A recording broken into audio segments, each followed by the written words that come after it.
एक तरफ इजराइल को लेकर सऊदी अरब की सोच नरम हो रही है तो ईरान अब जंग में अमेरिका को लेकर और अग्रेसिव हो रहा है।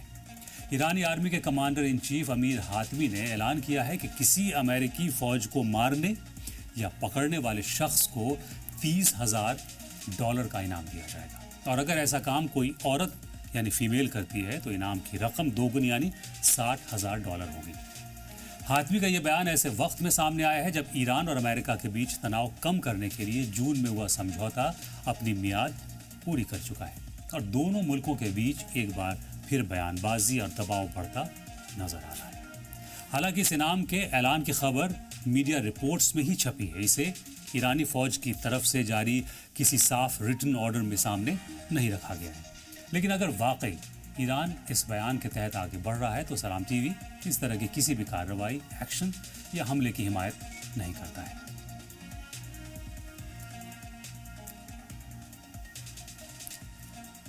अमीर हातमी ने सिर्फ अमेरिकी फौज को लेकर बयान नहीं दिया है बल्कि उन्होंने दुनिया में अमेरिका की मिलिट्री ताकत और उसके असर को लेकर भी बड़ा दावा किया है।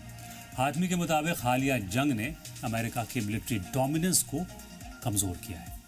उनका कहना है कि दुनिया की सबसे बड़ी फौजी ताकत के तौर पर अमेरिका की पकड़ जैसी मजबूत पहले जैसी नहीं रही है। अमीर हातमी ने कहा कि जंग के बाद कई मुल्क अपनी सिक्योरिटी के लिए सिर्फ अमेरिका पर भरोसा करने के बजाय दूसरे ऑप्शंस तलाश कर रहे हैं। ईरान इस पूरी तस्वीर को अपनी कामयाबी के तौर पर पेश कर रहा है, जबकि अमेरिका का कहना है कि वो ईरान के न्यूक्लियर प्रोग्राम को लेकर अपनी पोजीशन से पीछे नहीं हटेगा।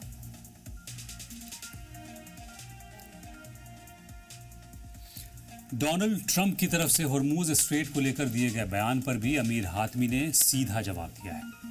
ट्रंप ने हॉर्मूज को अमेरिकी कंट्रोल में लाने और उसे अमेरिकी टेरिटरी बनाने जैसी बात कही है। ईरान ने इस बयान को अपनी सिक्योरिटी और अपने असर वाले इलाके के लिए सीधे चुनौती के तौर पर लिया है। हातमी का कहना है कि अमेरिका को यह समझना होगा कि फारस की खाड़ी, गल्फ ऑफ ओमान और हॉर्मूज स्ट्रेट में ईरान की मौजूदगी और ताकत को नज़रअंदाज नहीं किया जा सकता। हातमी का दावा है कि ईरान ने अमेरिकी फोर्सेस को फारस की खाड़ी, गल्फ ऑफ ओमान और हॉर्मूज स्ट्रेट से दूर रहने पर मजबूर कर दिया है।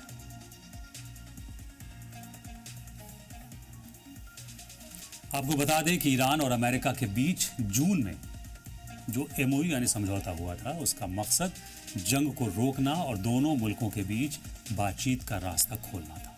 इस समझौते में दोनों तरफ से जंग रोकने और आगे की बातचीत का रास्ता बनाने जैसी बातें शामिल थी। हॉर्मूज स्ट्रेट से कारोबारी जहाज़ों की आवाजाही को आसान बनाने और तनाव कम करने की भी कोशिश की गई थी, लेकिन न्यूक्लियर प्रोग्राम पर अमेरिका की जिद, ईरान पर अमेरिका की पाबंदियां और पर्शियन गल्फ में अमेरिका की नेवल ब्लॉकेड ने इस समझौते को तोड़ दिया।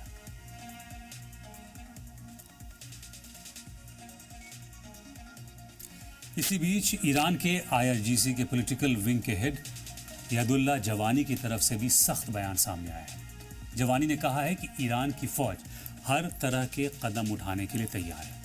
उन्होंने इशारा दिया कि अब तक ईरान का रवैया ज्यादातर बचाव वाला रहा है यानी डिफेंसिव रहा है, लेकिन आने वाले वक्त में हालात बदले तो रवैया हमलावर भी हो सकता है यानी ऑफेंसिव भी हो सकता है।